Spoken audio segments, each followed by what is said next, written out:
What's going on, everybody? Welcome back to another day at the garage. I finally got another weekend to work on the truck, so I've been steadily away working on it. As you can see, I got the shock towers made and welded. These were a pain to cut out with a grinder, but I got it done and fully aired out. I've still got an inch and a half of shock. So in case I'm riding around aired out and the bump stops collapse some, I'm still not bottoming out my shocks. I also got this Viair a 440? I don't remember now. It's old. I got that mounted for the time being. I'm eventually going to run an engine mounted air compressor, but for the time being this will work. I also got my train horns hooked up. I bought these probably, 10 years ago, before train horns was a thing, before it was something to do to be cool. But these are actual Nathan Airchime cast iron air horns off of a CSX train. Well, I got those mounted up. They've been in the shed for a while because I haven't had anything with air in a while, but now I do, so I wanted to go ahead and get these mounted up. I built the bracket and got it mounted, obviously. I wanted to run a 90, but I don't have one, and this will work for now. Honestly, realistically, I'll probably never ever change it if it doesn't have a problem, but I wanted a 90 there. But half-inch solenoid, and I still got to wire it up still, but it goes over to the tank. And I also did get a new hitch. I got all that booger welds ground off, and this is a hitch actually for this truck now. I got new bumper brackets that put it back to stock height. I got all that put on and painted and cleaned. Let's see, what else have I done? My plans as of now, I am going to make my own air management system. So the plan is just to get more of these half-inch solenoids. I'll probably mount them over there somewhere.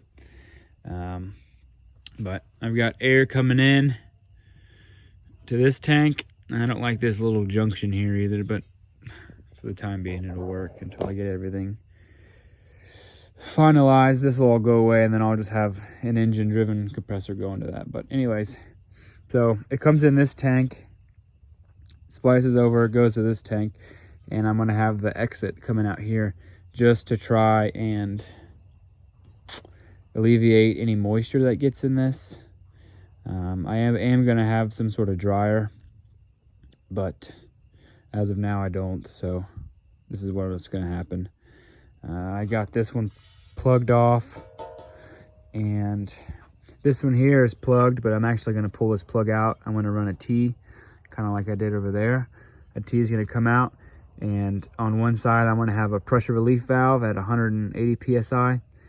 And then on this side, I'm going to have the pressure sensor for the air compressor. So it'll kick on at 120 and shut off at 150. I'll wire that up to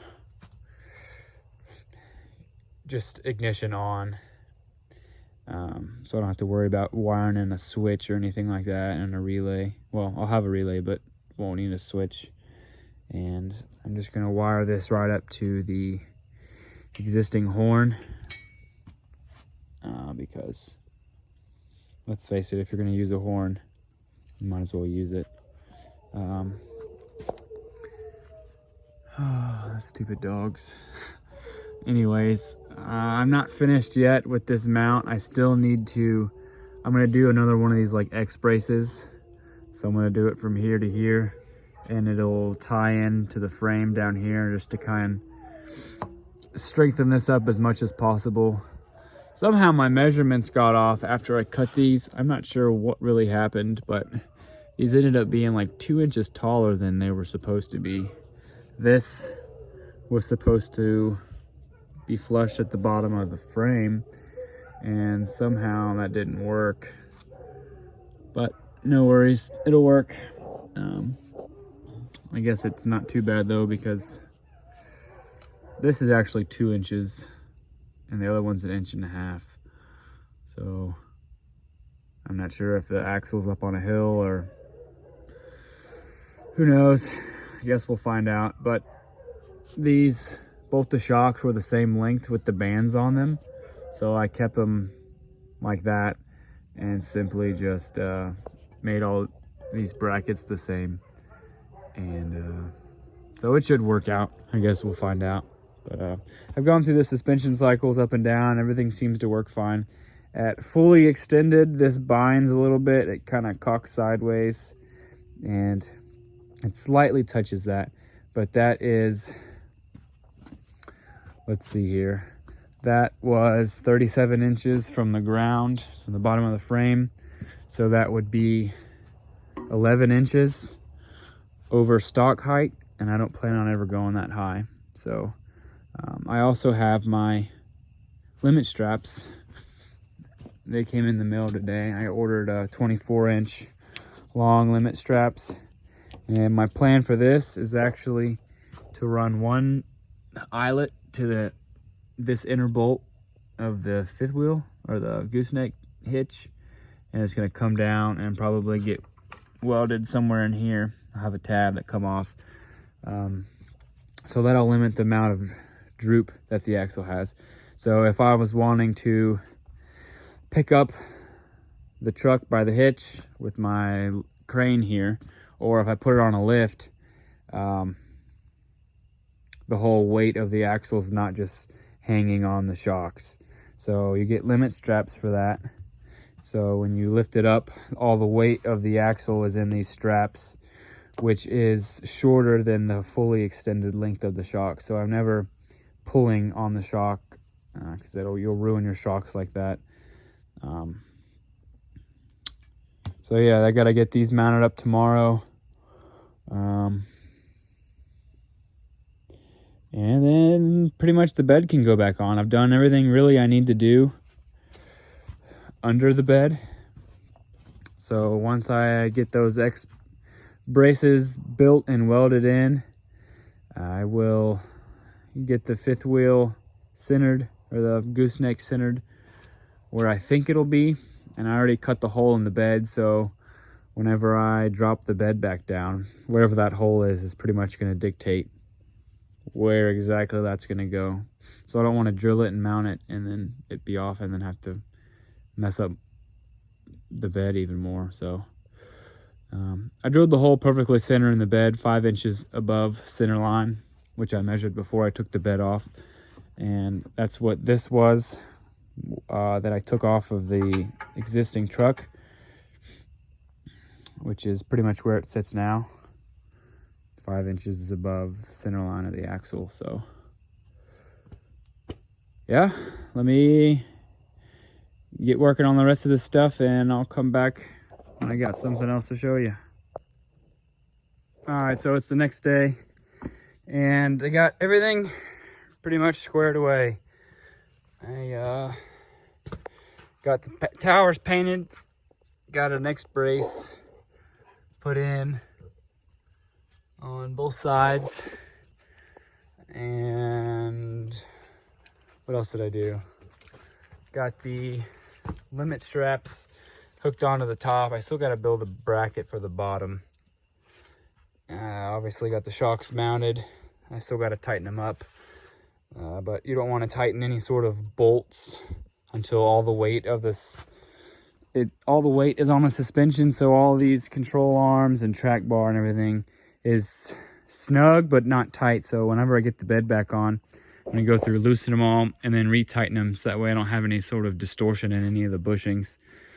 Let's see here. I also went got a blow off valve at work today, 200 psi. I got a T, and I got this side capped off for now until my pressure switch comes in. But I pressurized the tank up to 150 psi. I didn't have any leaks, So that's good to go. Really all that's left to do now is put the bed on and get that centered up and then get that bolted in. I modified the brackets, so I'll get that bolted up and get it all centered, and then I will drill the holes through the frame to get that secured. And then after that, all I've got to do is wire in the horn, wire this up to the horn, and then wire the air compressor up, but that all can come later.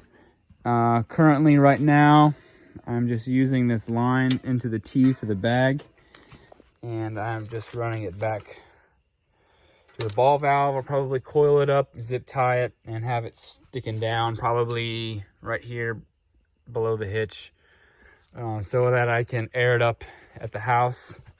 I may end up getting like a, what's it called, a Schrader valve for the tires.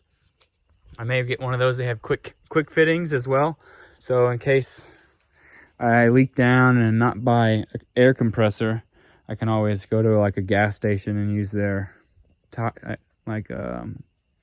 compressor to air up tires, to air up my bags. But